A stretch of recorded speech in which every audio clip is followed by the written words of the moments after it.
बच्चों collision theory के बारे में अपन डिस्कस कर रहे थे, उसके अंदर हम एक्टिवेशन एनर्जी वगैरह के बारे में बता रहे थे, थ्रेशोल्ड एनर्जी में बताया था। अब इसको अपन ग्राफिकली देखते हैं। देखो मैं क्या कर रहा हूँ, एक ग्राफ बना रहा हूँ और ग्राफ हमने बना दिया। वाई स्केल में तुमने एनर्जी को ले लिया है, इधर तुम ले लेते एनर्जी स्केल।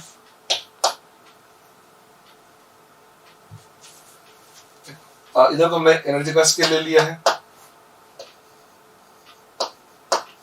ठीक है। वाई जो स्केल है इस पे तो हम ले लेते हैं एनर्जी, और एक्स स्केल पे हम इसकी प्रोग्रेस ले लेते हैं।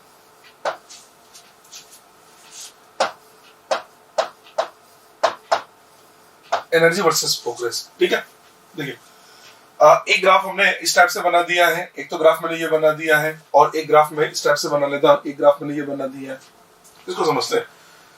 जैसे मान लो सपोज आपके पास एक रिएक्शन है, और रिएक्शन आपके पास दे रखी है A प्लस बी, तो रिएक्टेंट है, और ये रिएक्ट करके आपको प्रोडक्ट बना रहे C plus D, A B, ये तो हो गया आपका reactant, and C plus D ये आपका बन गया प्रोडक्ट। एक रिएक्टेंट है, एक आपके पास प्रोडक्ट है, रिएक्टेंट रिएक्ट करके प्रोडक्ट बना रहे हैं।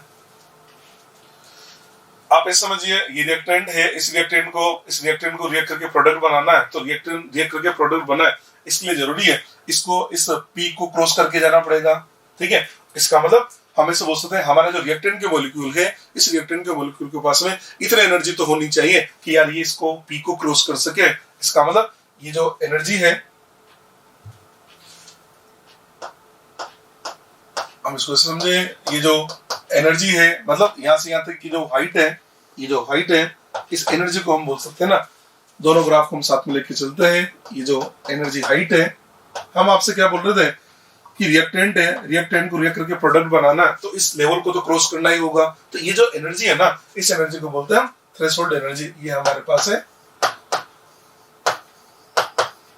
ये हो गया थ्रेशोल्ड एनर्जी, इसका थ्रेशोल्ड एनर्जी हो गया। इधर भी देखे, इस वाले ग्राफ को भी देखे, तो ये जो एनर्जी है ये बन गया इसका थ्रेशोल्ड एनर्जी, ये बन गया इसका थ्रेशोल्ड एनर्जी, ठीक है। देखो अब ये तो थ्रेशोल्ड एनर्जी है। अब हम क्या बोल रहे हैं, हमारा जो रिएक्टेंट है ना, रिएक्टेंट का जो मॉलिक्यूल है, जब रिएक्ट करने के लिए सोच रहा है, तो इतनी एनर्जी तो उसके पास ऑलरेडी है। इसका मतलब ये जो एनर्जी है ना, इसको हम क्या कहेंगे, इसको बोल देते हैं this is the average kinetic energy of reactant. इसको हमने बोल दिया, ये जो एनर्जी है यहां से तक का जो है, this is the average kinetic energy of reactant. ये रिएक्टेंट का एवरेज काइनेटिक एनर्जी है, या आप इसको ये भी बोल सकते हैं this is the enthalpy of reactant. ये रिएक्टेंट की एंथैल्पी है, ये रिएक्टेंट का एंथैल्पी होगा। इधर भी देखें, ये जो एनर्जी है, यहां से आता का जो एनर्जी है, इसको बोलेंगे एंथैल्पी ऑफ रिएक्टेंट, या ऐसे बोल सकते हैं average kinetic energy of reactant. देखो अगर ये रिएक्टेंट की एंथैल्पी है, तो फिर ये जो बनाया हमने इधर, इसको बोल दिया जाता है this is the enthalpy of product. ये हो गया प्रोडक्ट का एंथैल्पी। इधर भी देखें तो ये बन जाएगा एंथैल्पी ऑफ प्रोडक्ट, ये आ गया आपका प्रोडक्ट का एंथैल्पी, ठीक है जी। ठीक है, ये तो हो गया इसका थ्रेशोल्ड एनर्जी। ये रिएक्टेंट की एंथैल्पी है, इसका मतलब इतनी एनर्जी टोटल चाहिए, इसके पास ये अवेलेबल है। इसका मतलब इसको एक्स्ट्रा और कितनी चाहिए, तुम बोलेंगे ना, यहाँ से यहाँ तक का जो एनर्जी डिफरेंस है, ये आपको एक्स्ट्रा चाहिए। इसको बोल दिया जाता है एक्टिवेशन एनर्जी। इसको बोला हमने ये एफ का मतलब फॉरवर्ड का एक्टिवेशन एनर्जी, ये एक्टिवेशन एनर्जी फॉरवर्ड रिएक्शन। इसकी बात करें तो यहाँ पर भी ये जो बनेगा, इसको बोल दिया जाता है दिस इज द ये ऑफ एफ, ये बन गया फॉरवर्ड का एक्टिवेशन एनर्जी। ये फॉरवर्ड का एक्टिवेशन एनर्जी आ गया। देखो ये अभी हम क्या कर रहे हैं, रिएक्शन को फॉरवर्ड लेके जा रहे हैं। अगर अपन बैकवर्ड की बात करें तो बैकवर्ड में क्या कहेंगे, देखो उधर ये क्या बना, ये एंथैल्पी ऑफ प्रोडक्ट बना, और ये टोटल थ्रेशोल्ड है। आप देख पा रहे हैं, रिएक्शन चाहे आपकी फॉरवर्ड जाए, ये रिएक्शन आपकी बैकवर्ड जाए, थ्रेशोल्ड एनर्जी दोनों का क्या होगा, सेम होगा। तो बोल सकते हैं ना, फॉरवर्ड रिएक्शन हो या बैकवर्ड रिएक्शन हो, थ्रेशोल्ड एनर्जी दोनों का सेम होगा। अब प्रोडक्ट का ये प्रोडक्ट की एवरेज काइनेटिक एनर्जी है, और ये थ्रेशोल्ड है, इसमें से इसको माइनस कर दे, ये जो डिफरेंस आता है, इस डिफरेंस को हमने बोल दिया this is the activation energy of B. B का मतलब बैकवर्ड का एक्टिवेशन एनर्जी। इधर भी देखें तो इधर में हम बोल सकते हैं this is the activation energy of backward, ये आ गया बैकवर्ड का एक्टिवेशन एनर्जी। समझ में आ रही, ठीक है। इस वाले ग्राफ को देखें, ये क्या आपके पास में HP है और ये HR है। आप शायद समझते होंगे जो डेल्टा H होता है, डेल्टा H, ये जो डेल्टा H है ना, डेल्टा H को अपन क्या बोलते हैं, डेल्टा H का मतलब होता है heat oblique enthalpy of reaction, किसी रिएक्शन की हीट या किसी रिएक्शन की जो एंथैल्पी है इसको बोलते हैं हम डेल्टा एच। एक हमने क्या लिखा, एक हम लिख रहे हैं यहाँ ये एफ, ये ई एफ लिखा, एक हम लिख रहे हैं यहाँ पर ये बी, ये एफ का मतलब होता है this is the activation energy of forward reaction, ये फॉरवर्ड रिएक्शन का एक्टिवेशन एनर्जी है। ये B, this is the activation energy of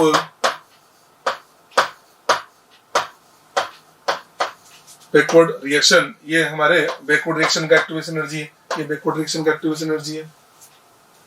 ठीक है, देखिए इस वाले ग्राफ को अगर देखें, इस वाले ग्राफ को अपन देखें तो ये आपके पास में क्या है, ये एचपी है, एचआर है, और जो डेल्टा एच होता है ना, ये हम जो लिखते हैं ना डेल्टा एच, ये जो डेल्टा एच लिखा जाता है चाहे रिएक्शन एंडोथर्मिक हो या एक्सोथर्मिक हो, delta H always HP minus HR लिखा जाता है।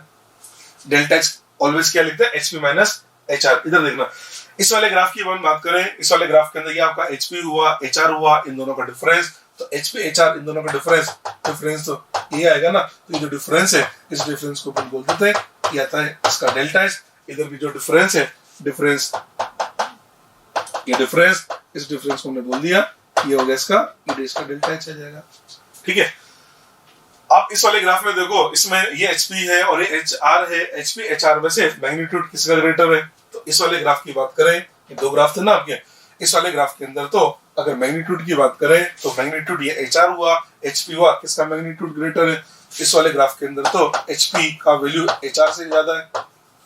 और जो दूसरा ग्राफ है लेफ्ट राइट वैसे करके लिख देता हूँ, एचपी मैंने आपसे क्या बोला, एंडो एक्सो आप हमेशा लिखा करो इस टाइप से। दूसरा जो ग्राफ है सेकंड ग्राफ, इसमें ये आपके पास में क्या रहा, ये हुआ एचआर, ये क्या हुआ एचपी और एचआर कौन ग्रेटर है, एचआर ग्रेटर है। इस वाले के अंदर हम क्या बोल सकते हैं, एचआर का जो वैल्यू है वो एचपी से ग्रेटर है। आप देख सकते हैं इसमें एचपी एचआर से ग्रेटर है, इसका मतलब डेल्टा एच किया जाएगा, आपका डेल्टा एच आएगा आपका पॉजिटिव, और इसके अंदर जो डेल्टा एच है वो आप क्या लिखेंगे, डेल्टा एच आप लिखेंगे नेगेटिव। डेल्टा एच पॉजिटिव है, डेल्टा एच पॉजिटिव तो एंडोथर्मिक के लिए, इसका मतलब लेफ्ट हैंड वाला जो ग्राफ है वो हमने एंडोथर्मिक के लिए बना रखा है, और राइट हैंड साइड का जो ग्राफ है वो एक्सोथर्मिक के लिए बनेगा। इसका मतलब ये हमने जो ग्राफ बनाया है ना, तो बोल सकते हैं कि जो ग्राफ है ये बना हमारा एंडोथर्मिक रिएक्शन के लिए, ये ग्राफ बन गया हमारा एंडोथर्मिक रिएक्शन के लिए। और इस वाले ग्राफ की बात करें तो ये जो ग्राफ है ये बनता है एक्सोथर्मिक रिएक्शन के लिए, एक हो गया एंडोथर्मिक और एक हो गया आपका एक्सोथर्मिक के लिए। आप देख सकते हैं जो एंडोथर्मिक है, एंडोथर्मिक के अंदर ये है फॉरवर्ड का एक्टिवेशन एनर्जी, ये बैकवर्ड का एक्टिवेशन एनर्जी है। तो हम ऐसा बोल सकते हैं ना, एंडोथर्मिक के अंदर तो फॉरवर्ड का जो एक्टिवेशन एनर्जी होता है वो बैकवर्ड के एक्टिवेशन एनर्जी से ग्रेटर होता है। और अगर आप एक्सोथर्मिक में देखेंगे तो ये फॉरवर्ड का एक्टिवेशन एनर्जी है, बैकवर्ड का है, तो एक्सो के लिए क्या बोल सकते हैं, फॉरवर्ड का जो एक्टिवेशन एनर्जी है वो बैकवर्ड के एक्टिवेशन एनर्जी से लेस होता है। यही तो है रिलेशन। ठीक है, ये हमने आपको एंडो एक्सो के बारे में बता दिया। अब मैं आपको ये बता देता हूँ कि इसके जब क्वेश्चन आते हैं ना, इसके जब भी क्वेश्चन आए आपको सारे क्वेश्चन को ग्राफ से सोल्व करना है, बिना ग्राफ के आपको एक भी क्वेश्चन सोल्व नहीं करना है। इसका मतलब आपको ग्राफ बनाना आना जरूरी है। ग्राफ में ये तो देखना है बस, आपको ये पता लग जाए एंडो का बनेगा, एक्सो का बनेगा। अब आप कहेंगे सर कैसे पता लगता है एंडो का होगा, एंडो का ग्राफ कैसे बना है, एक्सो का कैसे बना है। अब इसको मैं आपको ऐसे याद करा देता हूँ। मैंने आपसे क्या बोला कि देखो भाई डेल्टा एच हमेशा एचपी माइनस एचआर होगा ना, ठीक है। आप ये भी समझते होंगे कि एंडो का डेल्टा एच पॉजिटिव होगा, एक्सो का डेल्टा एच नेगेटिव होगा। देखो एंडो है, ये एंडो का डेल्टा एच क्या होता है, पॉजिटिव। एंडो का डेल्टा एच क्या होता है, पॉजिटिव होगा, ठीक है। और अगर एक्सो की बात करें तो एक्सो का डेल्टा एच क्या होगा, एक्सो का डेल्टा एच नेगेटिव होगा। ये तो आप जानते ही हो। आपको ग्राफ बनाना है तो मैं आपको ग्राफ बनाना सिखा देता हूँ। वैसे हमने ग्राफ अभी बना लिया, ये तो बता रहे क्वेश्चन वगैरह आ जाए तो कैसे सोचना है। आपने देखा आपको ग्राफ को यहाँ से स्टार्ट करना होता है, यहाँ से स्टार्ट करके यहाँ तक लाना होता है। यहाँ तक तो कुछ सोचने की जरूरत नहीं है। ग्राफ आपने यहाँ से स्टार्ट किया, यहाँ से स्टार्ट करके आप यहाँ तक लेके आए, यहाँ तक तो बिल्कुल भी दिमाग नहीं लगाना है। अब देखो एंडो है, समझना एंडो है तो मतलब डेल्टा एच पॉजिटिव आएगा। तो पॉजिटिव कब आएगा, जब एचपी एचआर से बड़ा होगा। यानी एच आर है, ये क्या है आपका, ये एच आर है, ये तो एच आर है ना, ये तो आपका क्या हो गया, एच आर हो गया। इसकी बात करें तो ये तो क्या है, ये तो एच आर है, बस आपको एचपी का पता लगाना है। देखो अगर एंडो होगा तो एचपी बड़ा होगा, बड़े होने का मतलब इस ग्राफ का एंड हमको ऊपर ही करना पड़ेगा, तभी तो एचपी बड़ा होगा ना। तो यार ये अपने आप पता लग गया ना, एंडो का ग्राफ ऐसा बनता है। इधर चले, डेल्टा से नेगेटिव है, नेगेटिव का मतलब क्या हुआ, एच आर ग्रेटर होना चाहिए, इसका मतलब ये ग्रेटर होना चाहिए, इसका मतलब वो छोटा होना चाहिए, इसका मतलब इस ग्राफ को हमको ऐसे नीचे तक लेके आना है, क्या कहना है, एचपी। ऐसे करके आप एंडो एक्सो के ग्राफ बना सकते हैं, समझे। मैंने आप सभी भी क्या बोला, इसके जितने भी क्वेश्चन आएंगे ना सबको आपको ग्राफ से सोल्व करना, बिना ग्राफ के आपको एक भी क्वेश्चन नहीं बनाना है, ठीक है। चलो जी इसके कुछ क्वेश्चन बनाते हैं।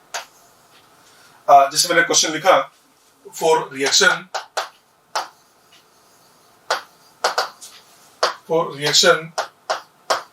A to B, activation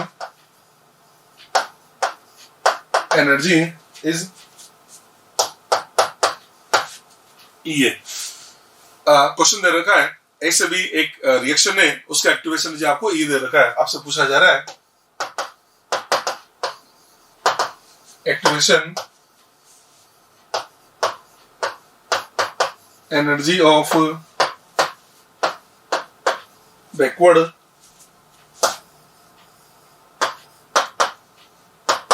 reaction is, ठीक है। अब हमको इस क्वेश्चन के ऑप्शन दे रखे हैं। फर्स्ट ऑप्शन दे रखा है, पहला ऑप्शन दे रखा है मोर देन ई ए, सेकेंड दे रखा है आपको लेस देन ई ए, और थर्ड है मोर और लेस देन ई है, मोर और लेस देन ई है, एंड फोर्थ है any one of these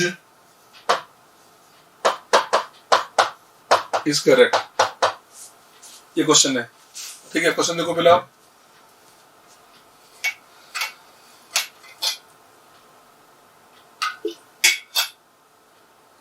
question ये है, आपको रिएक्शन दे रखा है A to B, इसका एक्टिवेशन एनर्जी दे रखा है E है, और बैकवर्ड का एक्टिवेशन एनर्जी पूछा जा रहा है। आपको क्वेश्चन के अंदर ये पता है क्या कि ये एंडोथर्मिक है एक्सोथर्मिक है? नहीं। अगर आपको ये पता नहीं एंडो है एक्सो है, तो आप किससे बता सकते हैं कि बैकवर्ड का एक्टिवेशन एनर्जी फॉरवर्ड से लेस होगा या मोर होगा? इसलिए आंसर क्या देंगे, मोर भी हो सकता है और लेस भी हो सकता है। इसका आंसर दिया जाता है थर्ड, मोर और लेस देन E है, ठीक है। नेक्स्ट क्वेश्चन लिया मैंने,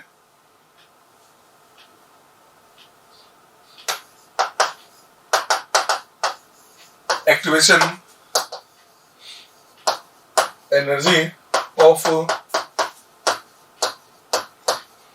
forward and backward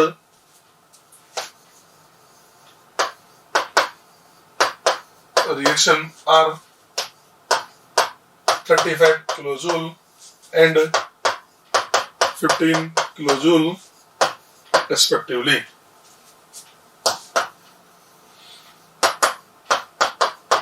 Heat of reaction is, इसका हीट ऑफ रिएक्शन कितना होगा, ठीक है। ऑप्शन दे रखे हैं, फर्स्ट दे रखा हमको प्लस 20 किलोजूल, सेकंड गिवन है माइनस 20 किलोजूल, थर्ड गिवन है 35 थर्ड गिवन है प्लस 50 किलोजूल, नेक्स्ट दे रखा हमको माइनस 50 किलोजूल। ये क्वेश्चन हमको दे दिया गया, ठीक है। मैंने आपसे क्या बोला, इसके जितने भी क्वेश्चन है इन सारे क्वेश्चन को हमको ग्राफ से ही बनाना है, बिना ग्राफ के हमको एक भी क्वेश्चन सोल्व नहीं करना है, ठीक है। देखिए अब इस क्वेश्चन को देखा है, फॉरवर्ड और बैकवर्ड ग्राफ बनाते हैं। सबसे पहले हमने इसके लिए ग्राफ की बात करी, ये लीजिए इसका ग्राफ बना देते हैं। ये ग्राफ बना है, फॉरवर्ड का एक्टिवेशन एनर्जी कितना 35 है, तो आपने ग्राफ से यहाँ से स्टार्ट किया, ये आप यहाँ तक चले गए कि 35 है, ये आपने मार्क कर दिया कि ये तो 35 है, ये लीजिए यहाँ से यहाँ तक का 35 है फॉरवर्ड। बैकवर्ड का एक्टिवेशन एनर्जी कितना 15 है, 15 का मतलब अगर 35 है तो 15 तो इससे छोटा ही होगा ना। इससे हमको पता लग गया इस ग्राफ का एंड हमको ऊपर ही करना है, ये लीजिए। और ये हमको दे रखा 15, ये हमको 15 दे रखा है, ये 15 हो गया। आपसे क्या पूछा जा रहा है, हीट ऑफ रिएक्शन क्या होता है, डेल एच। तो डेल एच तो ये होगा ना, इन दोनों का डिफरेंस, ये डिफरेंस जो भी है इसको बोलते हैं हम डेल एच। 35 और 15 का डिफरेंस कितना आ गया 20। आप ये देख सकते हैं, ये ग्राफ एंडो का एक्सो का, तो ये ग्राफ तो एंडो का है ना, एंडो का ग्राफ है तो डेल्टा एच क्या लिखेंगे पॉजिटिव। तो क्या करें, जब आंसर टिक करे तो मैग्नीट्यूड तो यहाँ से निकाल लिया, और आपको जब आंसर टिक करना हो तो आंसर टिक करेंगे +20 किलोजूल। इस टाइप से इन क्वेश्चन को सोल्व करना होता है, ठीक है। और बताता हूँ क्वेश्चन आपको मैं।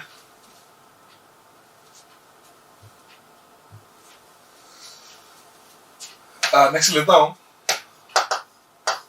In an exothermic reaction X2Y,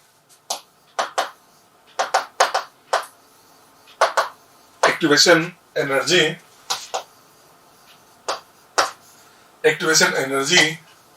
and heat of reaction are 100 kilojoule and 100 kilojoule and minus 40 kilojoule respectively. 100 kilojoule and minus 40 kilojoule respectively. Calculate activation energy of Y2X। ये जो Y2X का मतलब एक तरह से बैकवर्ड की एक्टिवेशन एनर्जी से पूछ रहा है, ठीक है। अब क्वेश्चन को सोल्व करें। क्वेश्चन में दे रखा है एक्सोथर्मिक, इसका मतलब ग्राफ हमको एक्सो का बनाना है। चलो जो हम एक्सो का ग्राफ बना लेते हैं। हमने एक्सो का ग्राफ बना दिया, ये एक एक्सो का ग्राफ हमने बना लिया, ठीक है।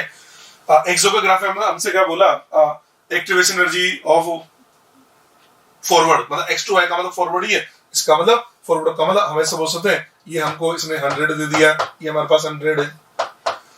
और रिएक्शन का जो डेल्टा एच है, ये डेल्टा एच होता है, ये डेल्टा एच होता है। जो डेल्टा एच है वो कितना गिवन है, ये 40 गिवन है। अब आपको कंफ्यूजन क्या होगा, आप इसको -40 लिखेंगे, माइनस का मतलब एक्सो को तुमने ग्राफ बना दिया ना, तो यहाँ पर माइनस प्लस नहीं लिखे जाते, यहाँ केवल और केवल मैग्नीट्यूड लिखे जाते हैं। ये 100 है और ये 40 है, तो हम ऐसे बोल सकते हैं ना, ये यहाँ से यहाँ तक का जो सम है ये कितना होगा, 100 + 40 = 140 किलोजूल। तो आंसर देंगे इसकी बैकवर्ड रिएक्शन की एक्टिवेशन एनर्जी 140 किलोजूल।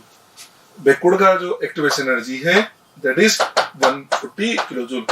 आप क्वेश्चन को ग्राफ बना के सोल्व करें, कोई भी दिक्कत नहीं आएगी आपको। ऐसा जो क्वेश्चन, ठीक है। और क्वेश्चन लिख सकते हैं, for a reaction A to B, activation energy of forward and activation energy of forward and backward reaction, forward and backward reaction are 19 and 9 kilojoule respectively. Next,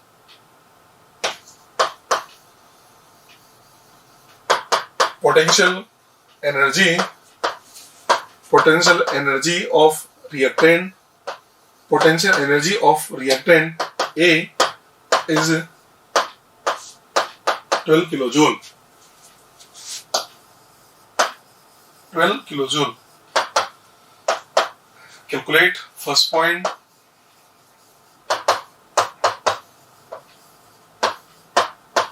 heat of reaction, second point,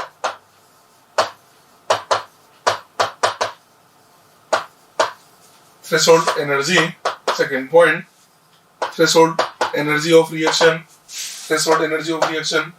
and third point,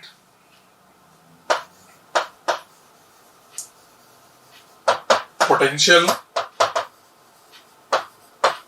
energy of product.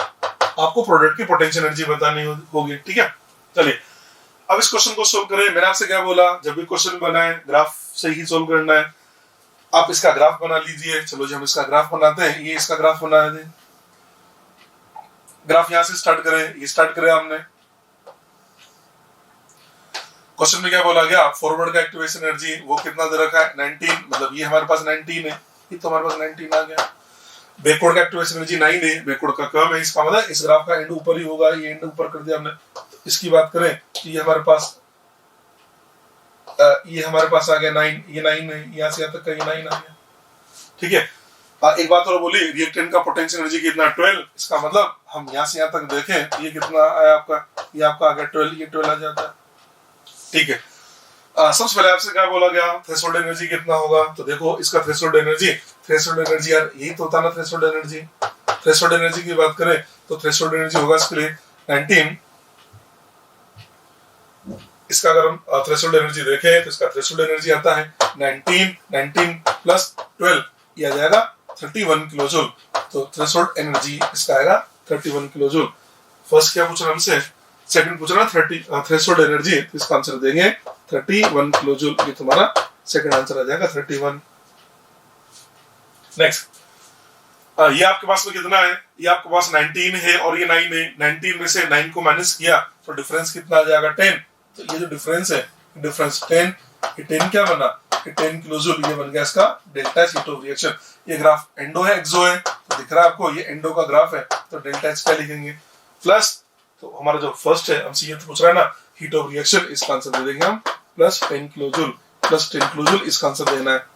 Third हमसे पूछ रहा है potential energy of product, product का potential energy, product का potential energy का मतलब ये आपसे पूछा जा रहा है, ये यहाँ से यहाँ तक ये आता है ना प्रोडक्ट की एंथैल्पी या प्रोडक्ट का पोटेंशियल एनर्जी, ये कितना होगा, ये आपका 12 है और ये 10 है, इनका सम करें 12 प्लस 10, आंसर देगा हमको 22, किया जाएगा 22, तो आंसर देंगे इसके लिए पोटेंशियल एनर्जी ऑफ प्रोडक्ट, इसका आंसर देना हमको 22 किलोजूल। 22 किलोजूल आता है प्रोडक्ट की पोटेंशियल एनर्जी। इस टाइप से इन क्वेश्चन को सोल्व करना होता है। ठीक है जी, नेक्स्ट क्वेश्चन लेता हूं मैं आपके लिए। 4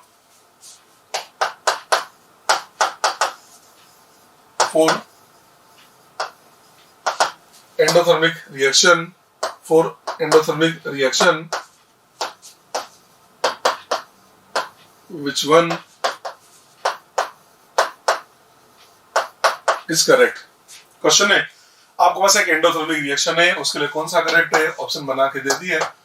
फर्स्ट दे रखा है E A greater than del H, second given है E A less than del H, third आपको गिवन है E A equal to delta H, और फोर्थ गिवन है any one of these is correct.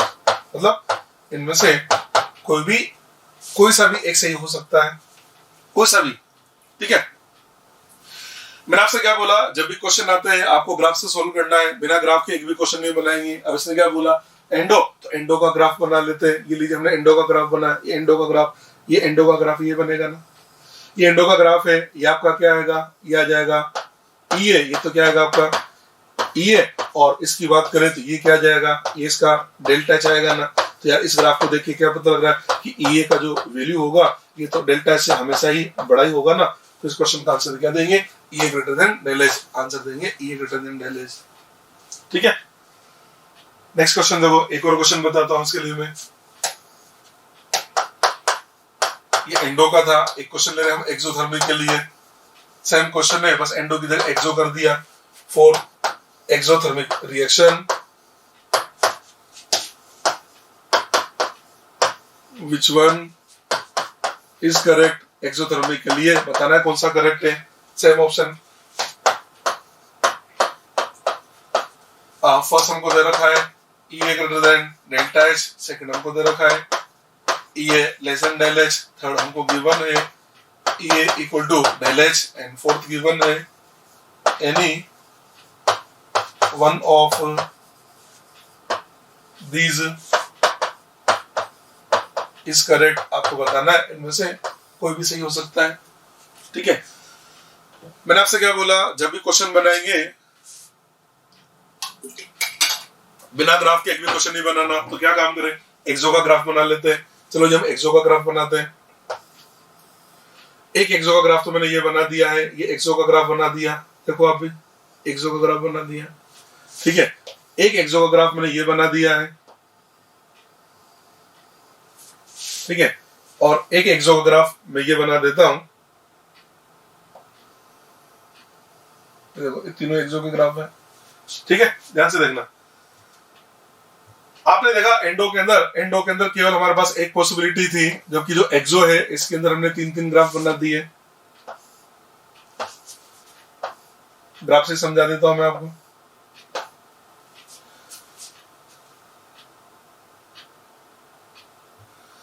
इस वाले graph में देखें, इस वाले ग्राफ के अंदर क्या देखने को पता लग रहा है, ये आपका ये हो गया और ये क्या हुआ, डेल एच हुआ। यार ये तो ई है और ये डेल एच है, तो इसको देख के क्या पता लग रहा है, इसको देख के पता लग रहा है कि ई क्या वैल्यू तो डेल्टा से कम आ रहा है।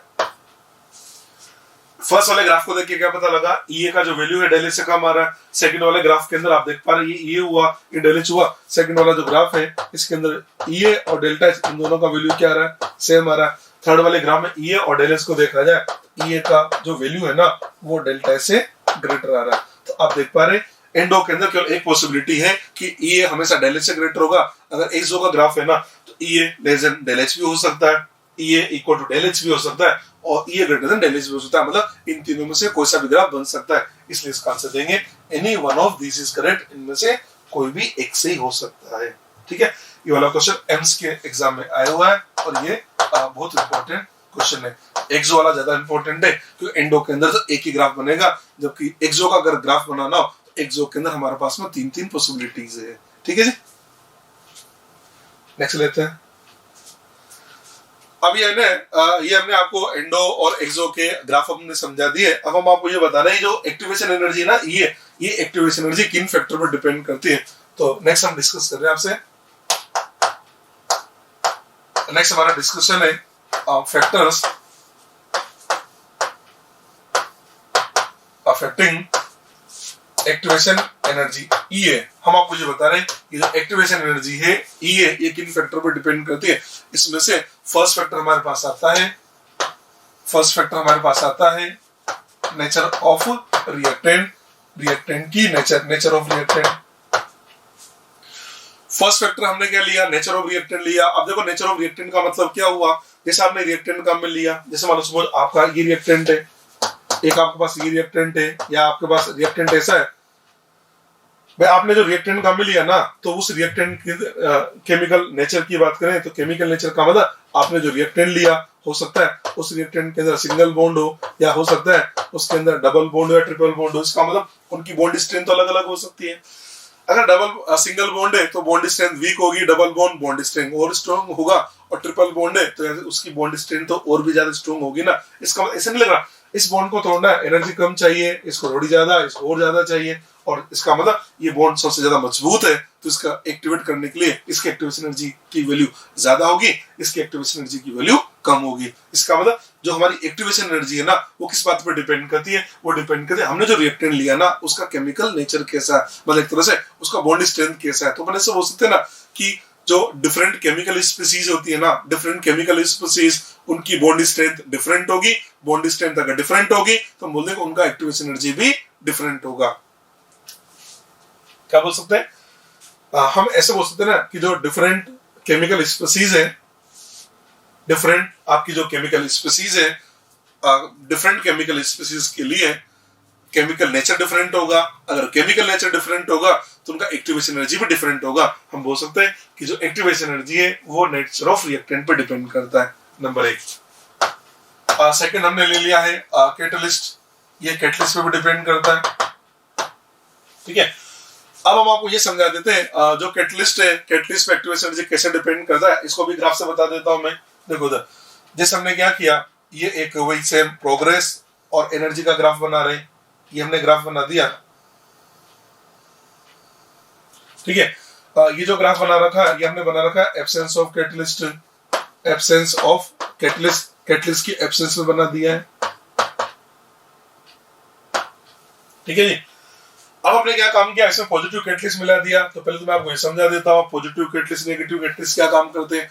आपने कोई भी रिएक्शन है उसके अंदर कैटलिस्ट मिला है तो कैटलिस्ट क्या करेगा, रिएक्शन जहां से स्टार्ट हो रही है वहीं से करेगा, जहां एंड हो रही है वहीं पर एंड करेगा, मतलब कैटलिस्ट से उसका स्टार्टिंग पॉइंट एंड पॉइंट कभी चेंज नहीं होता, पर कैटलिस्ट क्या करता है, वो जो रिएक्टेंट है रिएक्टेंट के मॉलिक्यूल को एक अल्टरनेटिव पाथ प्रोवाइड कर देता है। जैसे हम इसके अंदर पॉजिटिव कैटलिस्ट मिलाते हैं, पॉजिटिव कैटलिस्ट क्या करता है, हमारा जो रिएक्टेंट है रिएक्टेंट को लोअर एक्टिवेशन एनर्जी का एक अल्टरनेटिव पाथ प्रोवाइड कर देता है। कि लीजिए ये कब है, प्रेजेंस ऑफ कैटलिस्ट, कैटलिस्ट के प्रेजेंस में, ये कैटलिस्ट की प्रेजेंस में हो गया। अगर आप इसमें नेगेटिव कैटलिस्ट मिलाते हैं ना, नेगेटिव कैटलिस्ट क्या करता, इस रिएक्शन को वही सेम अल्टरनेटिव पाथ प्रोवाइड करता, पर वो अल्टरनेटिव पाथ होता विद हायर एक्टिवेशन एनर्जी। तो आप नेगेटिव कैटलिस्ट को भी समझ सकते हैं। मैंने आपसे क्या बोला, एंड पॉइंट और स्टार्टिंग पॉइंट सेम रहता है, केवल पाथ अलग हो जाएगा। ये है in presence of negative catalyst, ये तो हो रहा है ना, ठीक है। तो हमें तो ये तो देखना है ना। अब देखो पॉजिटिव कैटलिस्ट है, नेगेटिव कैटलिस्ट है, आप इसको समझिए। आप जब कैटलिस्ट एब्सेंट है तो आपका एक्टिवेशन एनर्जी क्या है, ये ई है। एक्टिवेशन एनर्जी क्या हो गया, ये। आपने जब इसमें पॉजिटिव कैटलिस्ट मिला दिया, ये देख लीजिए पॉजिटिव कैटलिस्ट मिला दिया, तो पॉजिटिव कैटलिस्ट मिलाया, उस समय एक्टिवेशन एनर्जी क्या हो गया, ई डैश, ये कम हो गया। अगर आप इसमें नेगेटिव कैटलिस्ट मिला रहे, ये देख लीजिए, अगर नेगेटिव कैटलिस्ट मिलाया तो इसका जो एक्टिवेशन एनर्जी इधर बना देता हूं, इसका एक्टिवेशन एनर्जी कितना आ रहा है, ये डबल डैश आ रहा है ना। तो आप देख पा रहे हैं, जैसे हमने पॉजिटिव कैटलिस्ट मिलाया, हम इसको ऐसे बोल देते ना, आपने क्या किया, आपने पॉजिटिव कैटलिस्ट मिला दिया, तो उसने क्या काम किया, वही मैं समझा रहा हूं। पॉजिटिव कैटलिस्ट क्या करता है, इसको एक अल्टरनेटिव पाथ प्रोवाइड करता है विद लोअर एक्टिवेशन एनर्जी, ऐसा बोल सकते हैं। पॉजिटिव कैटलिस्ट क्या करता है, पॉजिटिव कैटलिस्ट ने इसका जो थ्रेशोल्ड एनर्जी है, थ्रेशोल्ड एनर्जी लेवल को क्या किया, डिक्रीज किया। इसको डिक्रीज करने से हुआ क्या, एक्टिवेशन एनर्जी डिक्रीज होगी। अगर एक्टिवेशन एनर्जी डिक्रीज होगी तो हम बोल देंगे नंबर ऑफ एक्टिव मॉलिक्यूल्स बढ़ेंगे।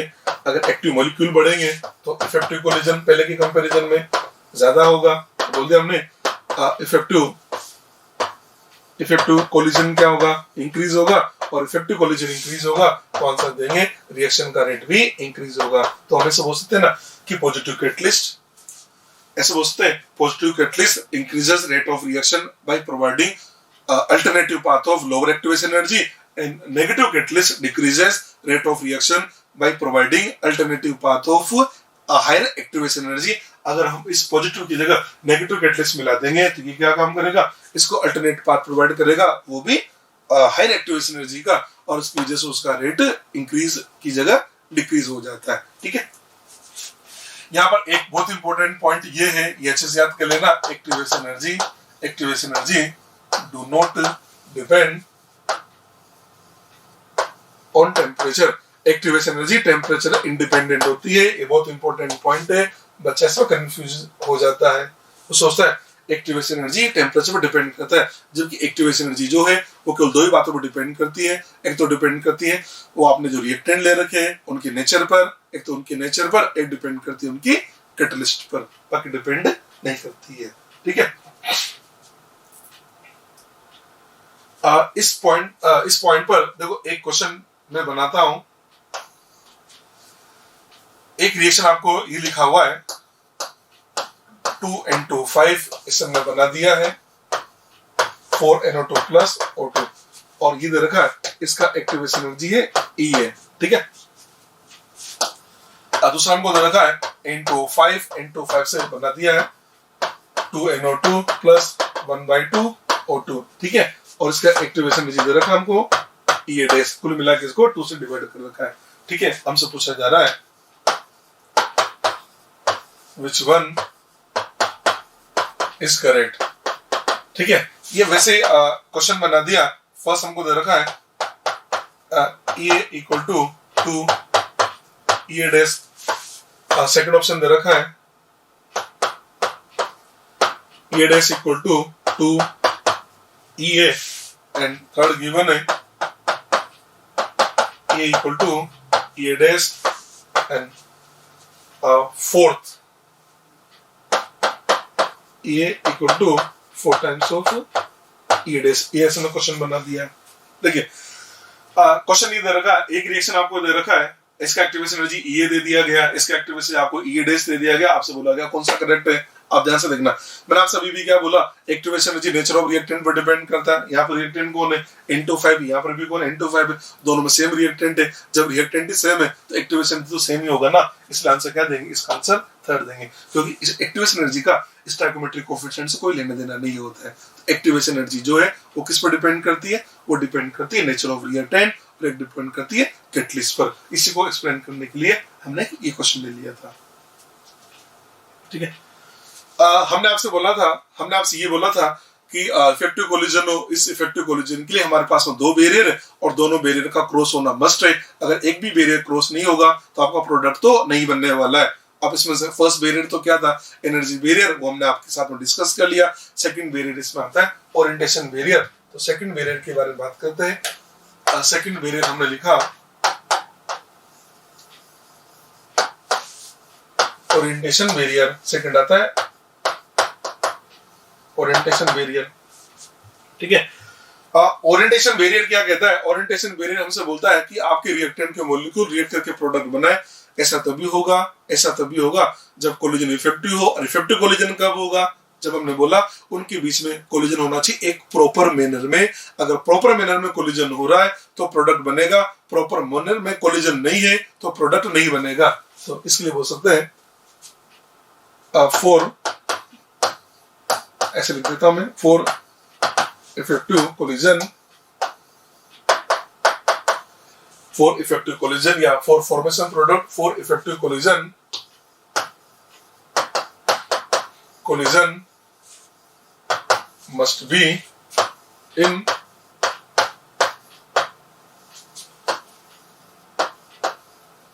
Proper manner. हमने क्या बोला कि प्रोडक्ट बने उसके लिए कोलिजन होना चाहिए। तो ये क्या बोलता है, collision must be in proper manner, collision एक प्रॉपर मैनर में होना चाहिए। अब प्रॉपर मैनर का क्या मतलब है, तो हम आपको इसको एक एग्जांपल लेके समझाते हैं। देखो कोलिजन जो थ्योरी है ना, कोलिजन थ्योरी ये मान लेती है, कोलिजन थ्योरी ने मॉलिक्यूल को एक सॉलिड स्फीयर माना है।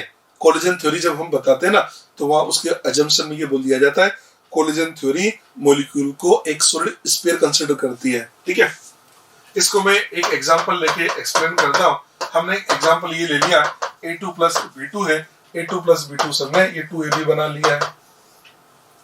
मतलब A2 और B2 मॉलिक्यूल के बीच में कोलिजन हो रहा है, और ये जो A2 B2 मॉलिक्यूल के बीच में जो कोलिजन हो रहा है इससे हमारा प्रोडक्ट बनेगा AB। इसको हम ऐसा एक्सप्लेन करें, सपोज ऐसे है कि ये हमारा A2 मॉलिक्यूल है, ये हमारा एक A2 मॉलिक्यूल है, ये तो हमारा A2 का मॉलिक्यूल आ गया।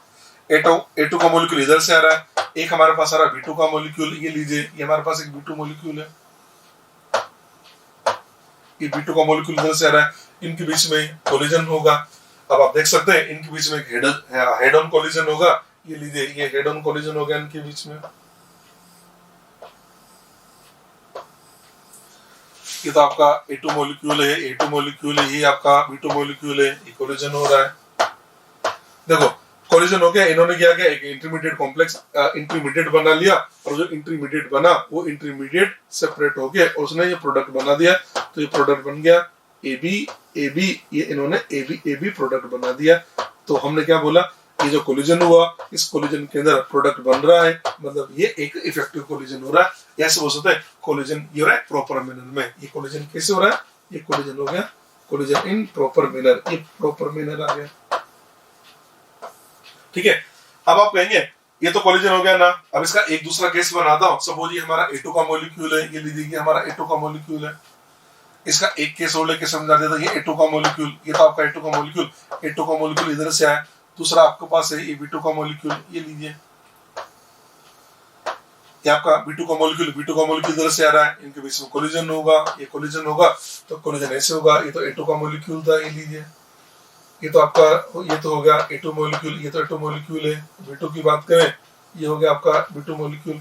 इन्होंने क्या किया, एक इंटरमीडिएट बना दिया, और जो इंटरमीडिएट बना क्या कोलिजन एक प्रॉपर मैनर में, क्या देखो नहीं बॉन्ड बनने के लिए क्या जरूरी है, ईच A एटम का ईच B एटम के साथ में कोलिजन होना चाहिए। यहाँ पर इस A का तो बीच से तो कोलिजन हुआ ही नहीं, यानी प्रोडक्ट नहीं बनेगा। तो इस क्वेश्चन का आंसर क्या देंगे, इसका आंसर हम देंगे इसमें तो कोई प्रोडक्ट ही नहीं बनेगा।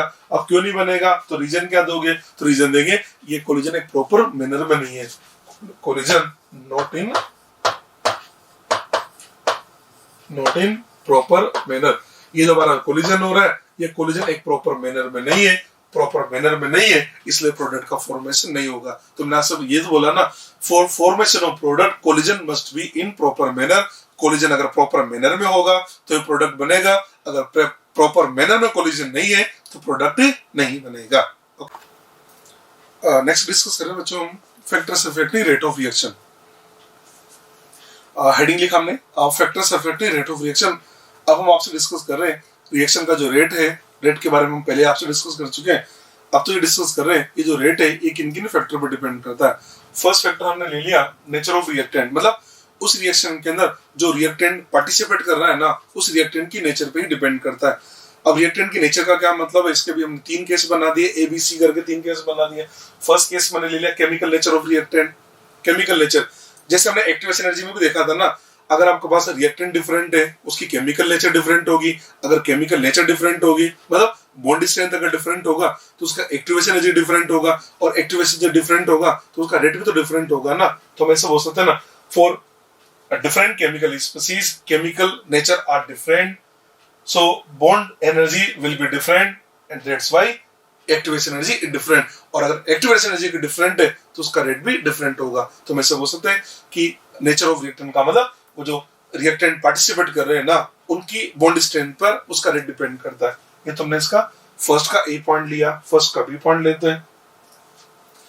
फर्स्ट का बी पॉइंट ले लिया मैंने, फिजिकल स्टेट ऑफ रिएक्टेंट। आपने जो रिएक्टेंट काम में लिया उस रिएक्टेंट का फिजिकल स्टेट, अब ऐसे भी तो हो सकता है ना, आप जो रिएक्टेंट काम में ले रहे हो सकता है आप रिएक्टेंट सॉलिड स्टेट में काम में ले, या आप रिएक्टेंट को लिक्विड स्टेट में ले, या आप रिएक्टेंट को गैस स्टेट में लिया। आपने क्या किया, एक रिएक्शन है, एक बार रिएक्टेंट को सॉलिड स्टेट में लेकर रिएक्शन को करवा दिया, एक बार लिक्विड स्टेट में ले लिया, एक बार आपने गैस में लिया। तो आप देखेंगे गैस स्टेट के अंदर रेट आपको सबसे ज्यादा मिलेगा, सॉलिड में रेट सबसे कम मिलेगा।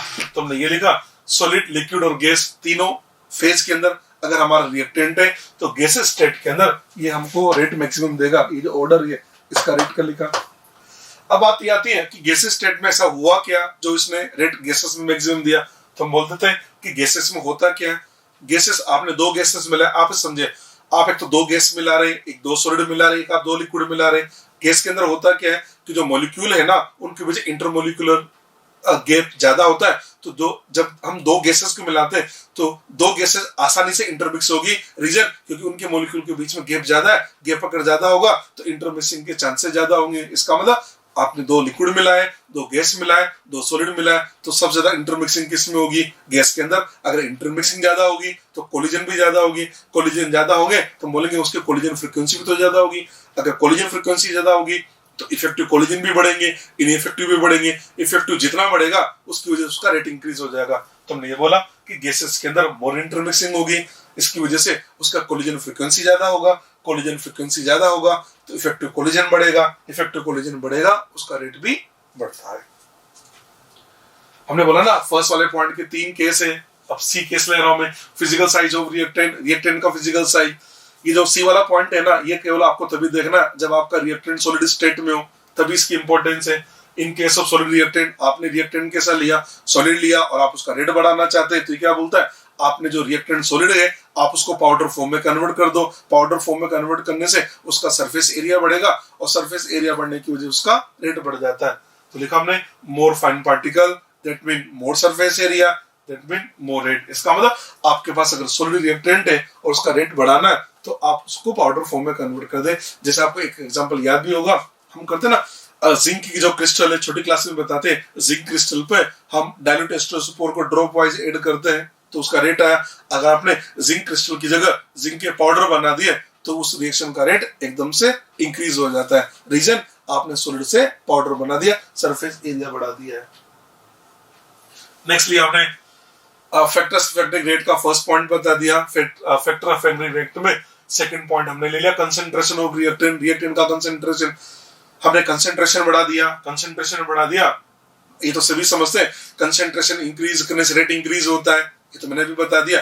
अब इसकी रीजनिंग बता रहा हूं। आपने कंसंट्रेशन इंक्रीज किया, कंसंट्रेशन इंक्रीज करने का मतलब आपने एक तरह से यूनिट वॉल्यूम के अंदर नंबर ऑफ मॉलिक्यूल पहले की कंपैरिजन में ज्यादा कर दिया।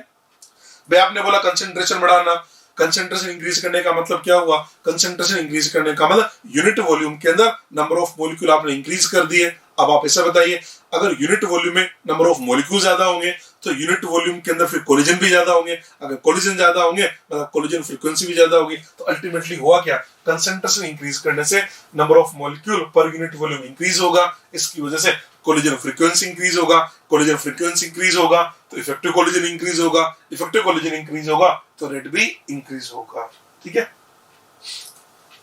नेक्स्ट प्रेशर ले लिया हमने।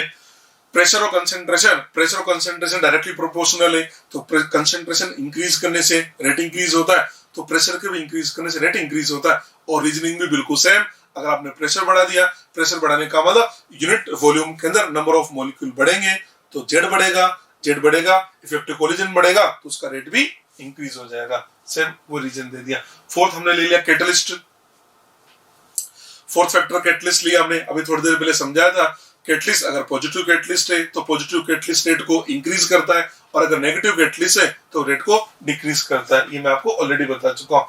फिफ्थ लिया हमने लाइट, ये जो फिफ्थ वाला पॉइंट है ना लाइट, ये केवल और केवल एप्लीकेबल होता है फोटोकेमिकल रिएक्शन के लिए। हमने डिस्कस भी किया था, फोटोकेमिकल रिएक्शन का जो रेट होता है वो केवल लाइट की इंटेंसिटी पर डिपेंड करता है, रिएक्टेंट की कंसंट्रेशन पर डिपेंड ही नहीं करता। एक एग्जांपल लिया था ना हमने, H2+Cl2 से 2HCl बना दिया था फोटोन की प्रेजेंस में, तो यही है rate of photochemical reaction depend on intensity of light. इसका मतलब फिफ्थ फैक्टर वाला, फिफ्थ जो फैक्टर है ये केवल और केवल हमको फोटोकेमिकल रिएक्शन के अंदर देखना है, बाकी रिएक्शन में नहीं देखना होता है।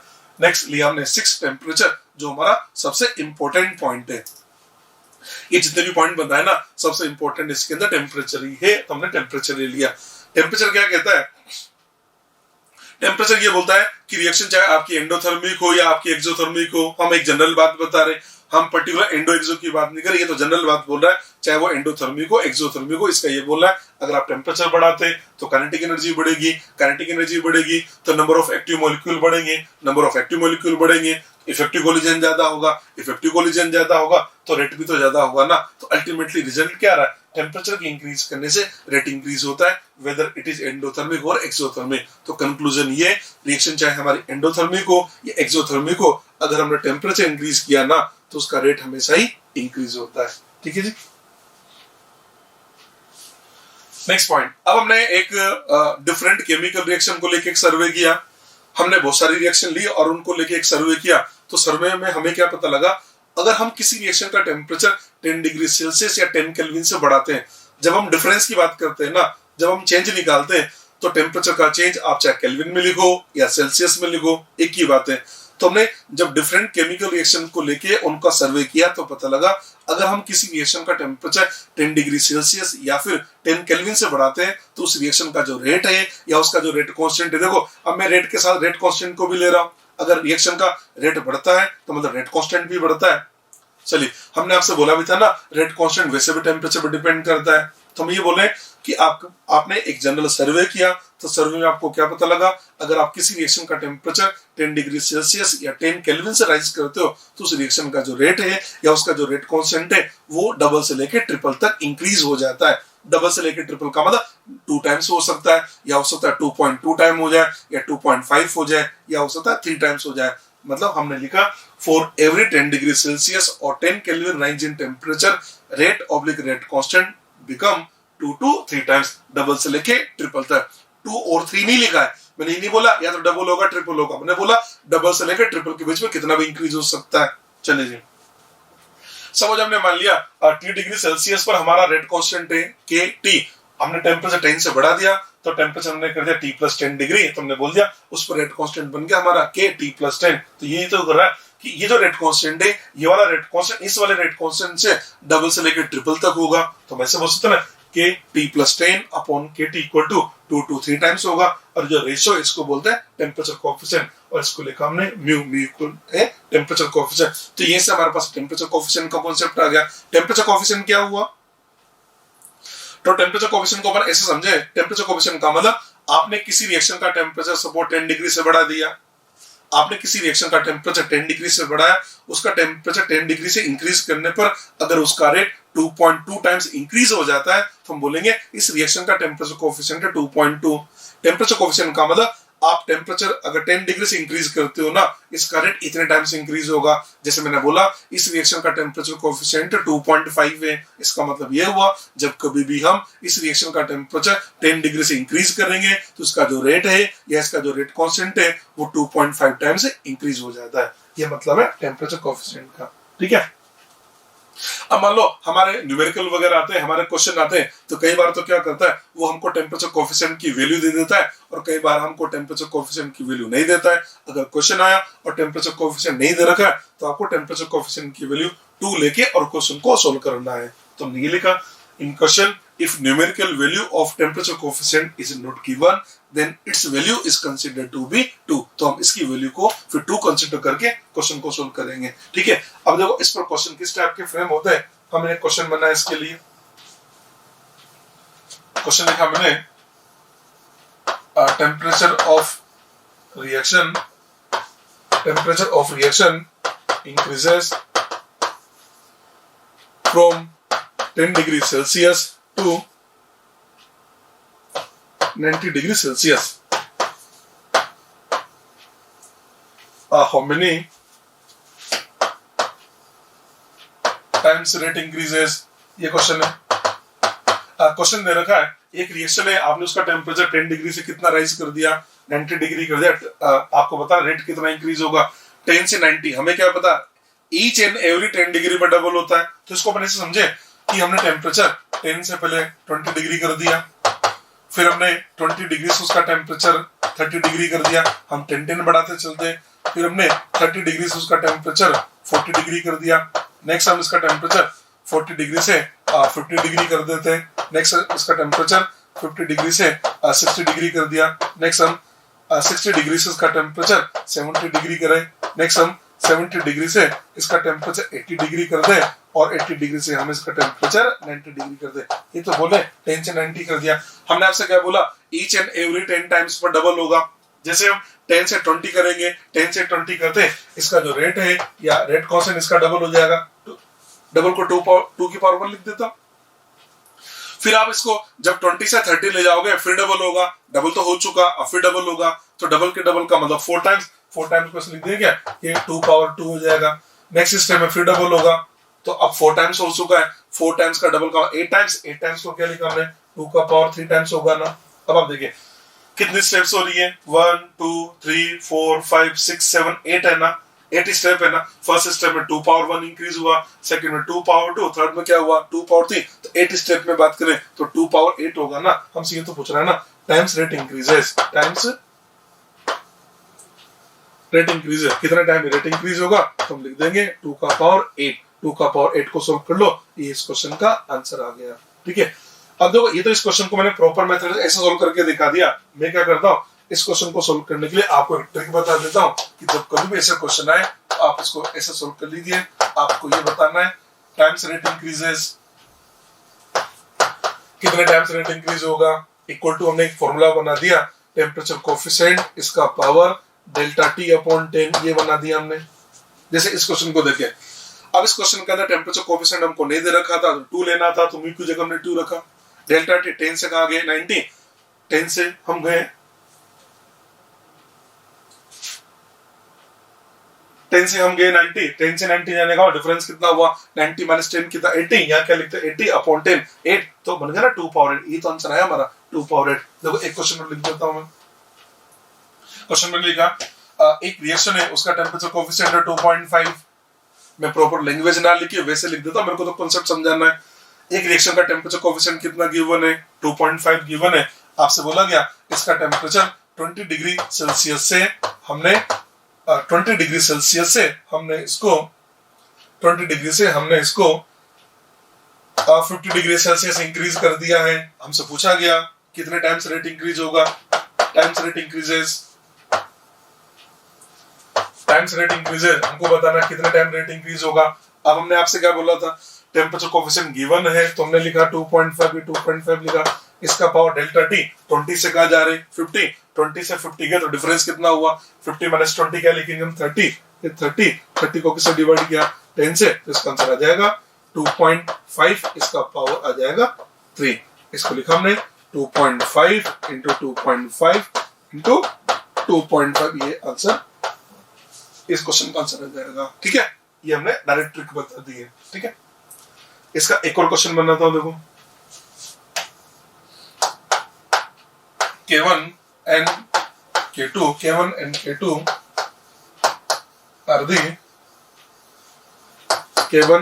K2 are the rate constant at 280 Kelvin and 300 Kelvin temperature respectively. Which one is correct? कौन सा करेक्ट है? ऑप्शन दे रखा है, फर्स्ट हमको दे रखा है K1 equal to 0.5 times of K2, second given है K2 equal to 0.5 times of K1, third हमको गिवन है K1 equal to 0.25 times of K2, और फोर्थ ऑप्शन दे रखा है आपको K2 equal to 0.25 times of K1, ये दे रखा है। हमको देखना कौन सा करेक्ट है। देखिए क्वेश्चन क्या कह रहा है, 280 केल्विन है, 280 केल्विन पर रेट कांस्टेंट क्या दे रखा है आपको K1, और जो 300 है 300 केल्विन पर हमको रेट कांस्टेंट दे रखा है K2। आप 280 से कहा जा रहे 300, 280 से 300 जाने का मतलब आप टेम्परेचर 20 केल्विन से बढ़ा रहे। 20 केल्विन का मतलब ऐसा नहीं लग रहा जैसे आपने 10 केल्विन से 2 बार इंक्रीज कर दिया, तो आप क्या करोगे, आप ऐसे तो गए होंगे 280 केल्विन से पहले कहाँ गए होंगे 290 केल्विन पर गए होंगे, फिर आप 290 जो केल्विन है इस 290 केल्विन से कहाँ गए होंगे 300 गए होंगे। इस पर रेट कांस्टेंट कितना है K1 है, 280 पे कितना K1 है, जैसे आप 290 पे पहुंचे आपका रेट कांस्टेंट क्या हो गया, डबल हो गया। ठीक है, फिर आप और गए तो फिर क्या हो गया 300 पे क्या बोल रहा है हमसे, ये K2 बोल रहा है, तो इसको देख के ऐसे नहीं लग रहा इसका जो K2 है यहाँ से यहाँ गए डबल हुआ, फिर डबल हुआ, इसका मतलब 4 टाइम्स हो गया। तो हम ऐसे बोल सकते हैं ना हमारा जो K2 होगा, K2 क्या होगा, क्या 4 टाइम्स ऑफ K1 होगा, क्या हम इसको लिख सकते हैं ना K1 equal to 0.25 times of K2, answer देंगे K1 equal to 0.25 of K2, answer दिया जाएगा इसके लिए थर्ड। इस टाइप से हम इसके जो रेट है और रेट कांस्टेंट है इनके क्वेश्चन को सोल्व कर सकते हैं। ठीक है।